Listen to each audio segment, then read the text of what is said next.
29 नवंबर 2021 को पराग अग्रवाल को ट्विटर के सीईओ के रूप में चुना गया और उसके करीब 11 महीने के अंदर ही यानी 27 अक्टूबर 2022 को उन्हें ट्विटर के सीईओ की पोस्ट से फायर कर दिया गया, क्योंकि उस समय एलन मस्क ने ट्विटर को खरीद लिया था और ट्विटर को खरीदने के कुछ समय बाद ही एलन मस्क ने पराग अग्रवाल को सीईओ की पोस्ट से हटा दिया था। लेकिन पराग अग्रवाल ने कभी हार नहीं मानी और अब उन्होंने पैरेलल वेब सिस्टम्स नाम से अपना खुद का एक एआई स्टार्टअप शुरू किया है, जिसको करीब $30 मिलियन की फंडिंग भी मिल गई है। और अगर देखा जाए तो ये एलन मस्क जैसे बिजनेसमैन जिन्हें ये लगता है कि वो अपने पैसों के दम पर कुछ भी और किसी को भी खरीद सकते हैं, उनके लिए एक सीधा जवाब भी है। तो चलिए पराग अग्रवाल के इस एआई स्टार्टअप के बारे में थोड़ा डिटेल में समझते हैं, लेकिन उससे पहले उनकी पर्सनल और प्रोफेशनल लाइफ के बारे में थोड़ा देख लेते हैं।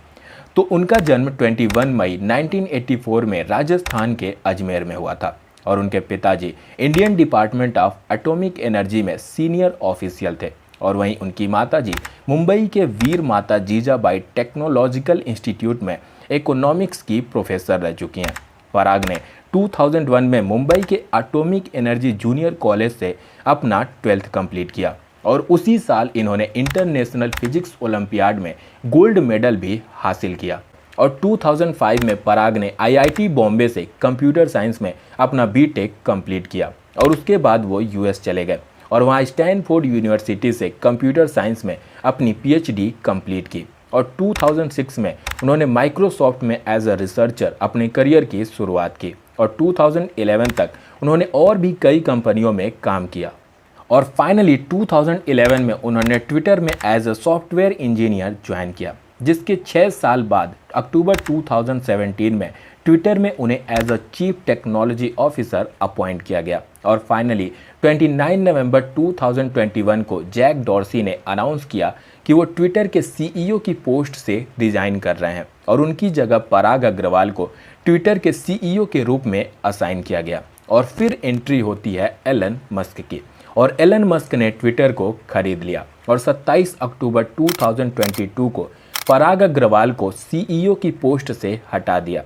और अब पराग अग्रवाल ने पैरेलल वेब सिस्टम्स नाम से अपना खुद का एक एआई स्टार्टअप शुरू किया है और इनके स्टार्टअप को इन 3 बड़ी कंपनियों खोसला वेंचर्स, इंडेक्स वेंचर्स और फर्स्ट राउंड कैपिटल की तरफ से करीब $30 मिलियन की फंडिंग भी मिल गई है। तो चलिए अब इनके एआई स्टार्टअप के बारे में थोड़ा डिटेल में समझते हैं। तो अगर देखा जाए तो एआई के आने से पहले केवल हम इंसान ही थे जो इंटरनेट का यूज़ करते थे, फिर चाहे वो किसी ब्राउज़र में कुछ सर्च करना हो या फिर कोई डेटा हैंडल करना हो या फिर अलग अलग सोशल मीडिया का इस्तेमाल करना हो, ये सब हम खुद करते थे और इसके लिए हमें ब्राउज़र में अलग अलग वेबसाइट्स को ओपन करके अपना काम करना पड़ता था। लेकिन एआई के आने के बाद से इंटरनेट पर ब्राउजिंग करना हो या डेटा हैंडलिंग करना हो, हर काम का तरीका काफ़ी तेज़ी से चेंज हो रहा है और आप में से ज़्यादातर लोग भी इंटरनेट पर कुछ सर्च करने के लिए इन्हीं एआई प्लेटफॉर्म्स का यूज़ करते होंगे और मैं खुद भी अपने ज़्यादातर काम चैट जीपीटी और जेमिनी एआई की हेल्प से ही करता हूँ। और ऐसा नहीं है कि ये एआई एजेंट्स या फिर ये एआई प्लेटफॉर्म्स अपना खुद का डेटा क्रिएट करते हों, ये भी इंटरनेट पर मौजूद इन डिफरेंट वेबसाइट्स को रीड करते हैं और फिर हमारे लिए आउटपुट तैयार करते हैं। फ़र्क सिर्फ इतना है कि ये एआई सिस्टम्स ये काम कुछ सेकंड्स में कर लेते हैं, जिसे करने में हम इंसानों को घंटों लगते हैं। लेकिन अगर देखा जाए तो इंटरनेट पर मौजूद ये डिफरेंट ब्राउजर्स, वेबसाइट्स या फिर डिफरेंट टेक्नोलॉजीज हम इंसानों को ध्यान में रखकर तैयार करी गई हैं, न कि इन एआई सिस्टम्स या फिर मशीन लर्निंग को। ऐसे में पराग अग्रवाल ने सोचा कि क्यों ना कोई ऐसी टेक्नोलॉजी बनाई जाए जो इन एआई सिस्टम्स की हेल्प कर सके,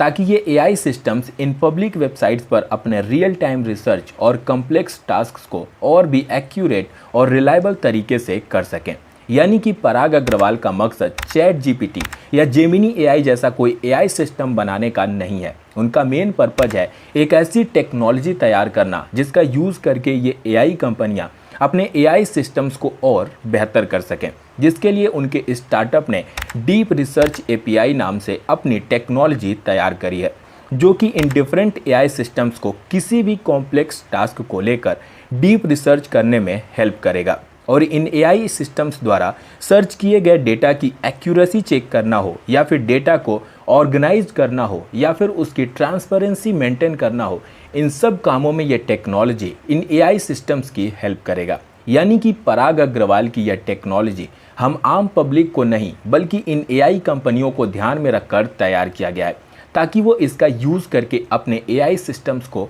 और रिलायबल बना सकें। उम्मीद करता हूँ कि ये वीडियो आपको अच्छी लगी होगी। चलिए मिलते हैं अगली वीडियो में, तब तक के लिए जय हिंद, जय भारत।